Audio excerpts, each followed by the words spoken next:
En el nombre del Padre, del Hijo y del Espíritu Santo. Amén. Seguramente el misterio de la Santísima Trinidad es el más difícil para poderlo explicar, el más alejado de nosotros que vivimos en la tierra y no podemos penetrar en la esencia misma de lo que es la divinidad, solo a través de alguna revelación. Y de hecho, para poder hablar de la Trinidad tenemos que recurrir a las palabras de Cristo. En este Evangelio de San Mateo, que se refiere a Cristo resucitado, cuando apareció en el cenáculo y les entregó el Espíritu Santo, luego les obligó, vayan a bautizar a todas las naciones, bautizándolas en el nombre del Padre, del Hijo y del Espíritu Santo. Ahí tenemos la Trinidad. El nombre del Padre es la esencia del Padre. El nombre del Hijo es otra vez la esencia, pero es el reflejo del infinito ser del Padre. El poder infinito del Padre se refleja en el Hijo, y el Espíritu Santo es el amor que une las tres divinas personas. En lenguaje nuestro, sin saber exactamente lo que esto significa, decimos una sola naturaleza que es Dios y tres personas separadas en Dios.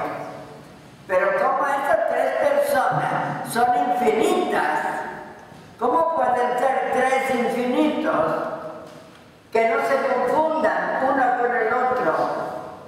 Solo lo dejamos a Dios. Lo que tenemos es esta expresión clara. Cuando bautizamos, estamos nombrando las tres personas divinas. No estamos hablando de Dios en general. También hay que hacer la profesión de fe cuando queremos bautizar. En esta profesión de fe se pregunta si uno cree en Dios o uno, etc. Pero cuando realmente se hace el bautismo, se nombran las tres divinas personas para que sepamos que se trata de una realidad compleja en que podemos dirigirnos al Padre, al Hijo, al Espíritu, como tres personas diferentes, infinitas, en la santidad, pero unidas todas en la unidad de la esencia divina, que es el mismo Dios, un solo Dios. Entonces regresamos a la primera lectura de hoy, cuando se habla de Dios en el Deuteronomio, se exalta a Dios. El Dios del Deuteronomio es el Dios de las montañas, de los fuegos, de los volcanes, el que hizo el mar, el que hizo la tierra, el que establece y tiene poder sobre todo, que hace ganar las batallas. Esta era la idea de Dios que hay en el Antiguo Testamento, un Dios hasta cierto punto terrible, justo, para que la gente aprendiera como pueblo que era de Dios, liberado de Egipto, a proclamar esta unidad. Y de esto se sirven también, cuando llegamos ya a la época de Jesucristo, la excusa que tienen los sacerdotes del Sanedrín cuando condenan a Jesús, porque tienen la cabeza llena con esa idea: Dios solo es uno, no puede tener hijos. Eso no podían comprender esto. Sin embargo, Jesucristo ya lo había anunciado en varias ocasiones, cuando dice que Él existe desde la eternidad. Cuando dice, el Padre y yo somos uno, a pesar que siempre se separan del Padre. El Padre es mejor que yo, antes que yo. Yo hago lo que el Padre me pide. Vemos como hay un enlace entre el Padre y el Hijo. El Hijo declara, amo a ese Padre, es mi Padre, yo hago su voluntad todo el tiempo. Entonces hay una oposición, pero hay un amor. Y el amor es el Espíritu. Cuando el ángel anuncia a la Virgen, y la Virgen le pregunta, ¿cómo puede hacer eso? El ángel habla claramente de la tercera persona. Primero habla de Dios con nosotros, que va a ser el Hijo que va a nacer. El Padre que la saluda en nombre de la gracia que Él le ha dado. Y cuando ella pregunta, la respuesta es, la fuerza del Espíritu Santo estará sobre ti. Aquí habla claramente de un poder infinito, porque el efecto de ese poder es la encarnación del Hijo de Dios. Se trata, por lo tanto, de alguien, Espíritu Santo, que transforma la Virgen en Madre de Dios. Y eso es el Espíritu. O sea que ya lo tenemos en el Evangelio. Antes de toda la predicación de Cristo, ya está la presencia del Espíritu.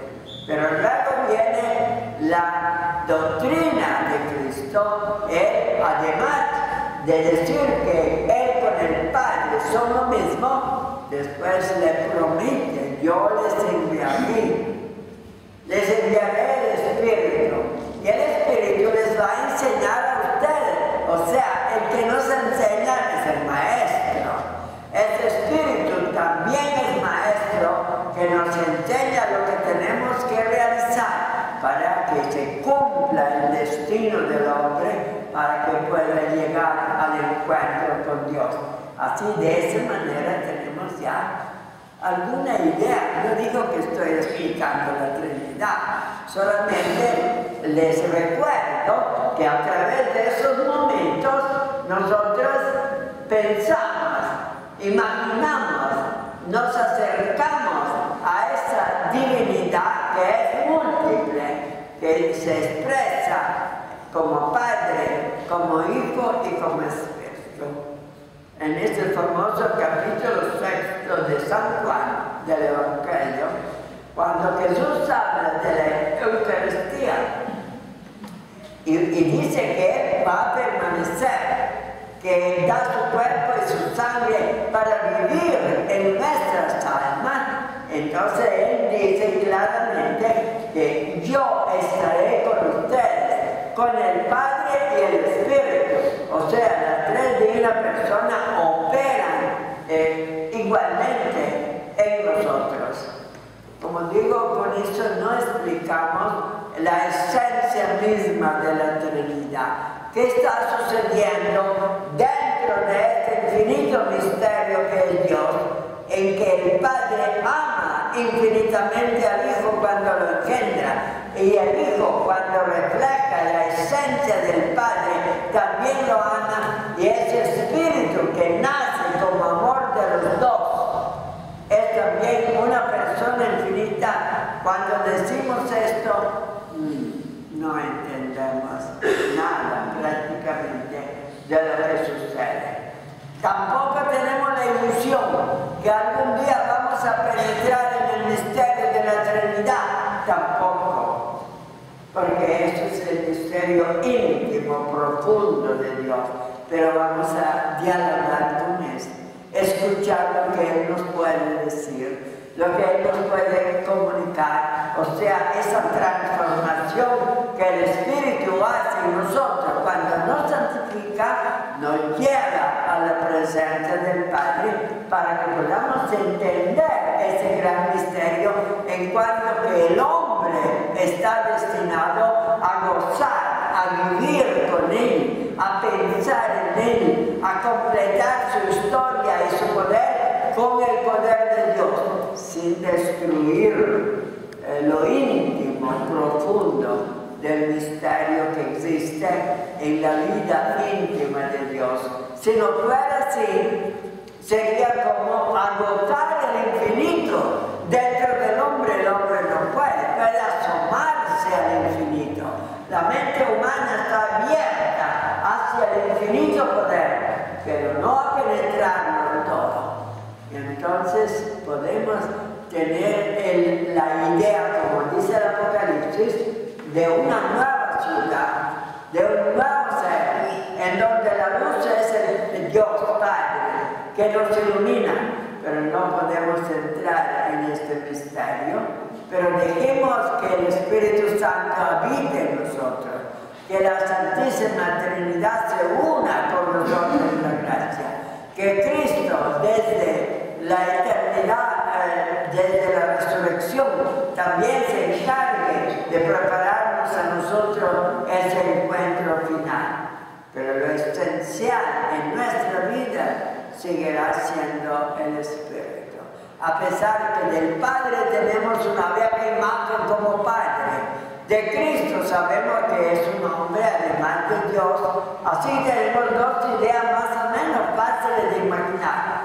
Del Espíritu no tenemos, como el viento que corre sin saber de dónde viene, pero es como el calor que entra en nosotros y nos da fuerza para una vida cristiana, para observar el mandamiento, para poder amar al prójimo, porque el amor de Dios está en nosotros y en el prójimo está también esa presencia de Dios para que nos unamos en el prójimo, pero siempre desde una perspectiva finita, limitada en este mundo, con la esperanza de caminar hacia Él.